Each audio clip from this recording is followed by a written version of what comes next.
Pine মারা তো সারা দাদু, ও আমাগো আর দেশের দুগারি পাইন মারা সারা দাদু। এই যে যারা সাকিব প্রেমী আছে, সাকিবিয়ান যারা বলতে আছে, বড় বড় কইকে মগ বলতে আছে সাকিব একখান প্লেয়ার থাকলে দেখায় দিতে। তোমরা চিন্তা করতে আছো দেশের ক্রিকেটের উন্নতি হইবে কেমন, তারা দেশটা ভালো থাকবে কেমনে? হ্যাঁ তো তেলের পাইন মারতে আছে। হুম, তোমরা চিন্তা করতেছ দেশ লই গিয়া দেশের ক্রিকেটটা ভালো যাবে কেমনে, কতদূর উন্নতি হইবে। আর ও চিন্তা করে ওর উন্নতি হইবে কেমনে।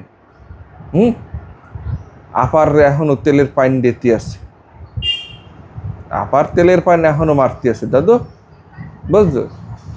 আপা থাকলে ওর ব্যবসা বাণিজ্য ভালো যায়। হুম, দুর্নীতি ভালো চলবে, ব্যবসা চলবে ভালো। অন্ধভক্ত হইও না দাদু, ভালো হয়ে যাও, বাস্তবতায় ফিরে আসো। ভালো খেলোয়াড় হইতে পারে, ভালো মানুষ হইতে পারে নাই, হ্যাঁ, বুঝছো? আল্লাহ হাফেজ।